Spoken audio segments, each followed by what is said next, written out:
Assalamualaikum warahmatullahi wabarakatuh.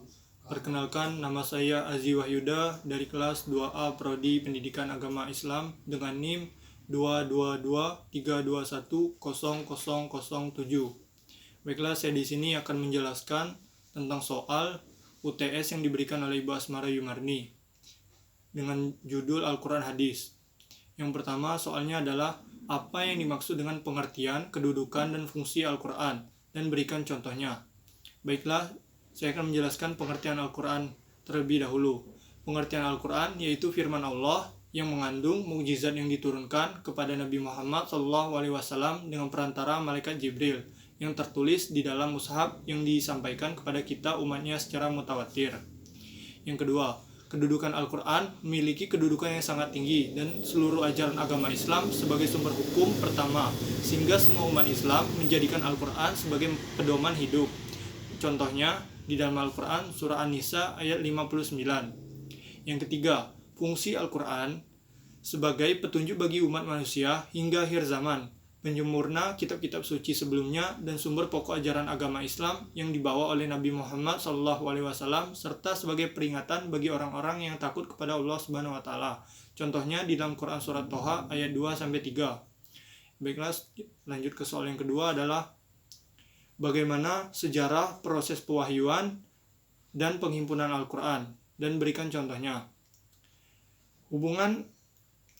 Hubungan ketiganya adalah sebagai sebuah sumber hukum untuk umat manusia yang meletakkan dasar-dasar prinsipil dalam segala persoalan kehidupan dan sebagai suatu proses komunikasi antara Allah dengan hamba pilihannya, serta proses perubahan dari sesuatu yang tidak tertulis menjadi tertulis, dan contohnya terjadi pada zaman Utsman bin Affan. Lanjut ke soal yang ketiga adalah bagaimana cara saudara meyakini kemujizatan Al-Quran, dan berikan contohnya. Cara saya meyakini kemujizatan Al-Quran, mengamalkannya isinya Al-Quran terlebih dahulu, dan meyakini bahwa isi Al-Quran itu benar dan tidak ada keraguan sedikit pun. Seperti contoh saya mengamalkan setiap keluar masuk rumah selalu membaca ayat kursi agar terjaga dan dilindungi oleh Allah Subhanahu Wa Taala. Baiklah, lanjut ke soal yang keempat adalah berikan contoh kegiatan penafsiran Al-Quran menurut analisis Anda. Menurut analisis saya, metode penafsiran yang cocok dengan zaman sekarang ialah metode tafsir maudhu'i yang menunjukkan tema, judul atau topik pembahasan, sehingga tidak salah jika dikatakan bahwa metode ini juga disebut metode topikal. Pengkajian tema-tema yang dipilih secara tuntas dan menyeluruh dari berbagai aspeknya sesuai dengan kapasitas atau penunjuk yang termuat di dalam ayat-ayat yang ditafsirkan tersebut. Baiklah, lanjut ke soal yang kelima adalah jelaskan perbedaan pokok-pokok ulumul Quran dan metode penafsiran Al-Quran, dan apa hubungan keduanya dalam proses pembelajaran. Perbedaan ulumul Quran dan metode penafsiran Al-Quran. Ulumul Quran adalah proses memahami dan menguasai Al-Quran. Setelah itu baru bisa menafsirkan Al-Quran.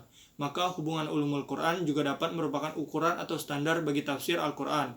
Artinya, semakin tinggi dan mendalam ulumul Quran dikuasai oleh seorang mufassir, maka tafsir yang diberikan juga akan semakin mendekati kebenarannya.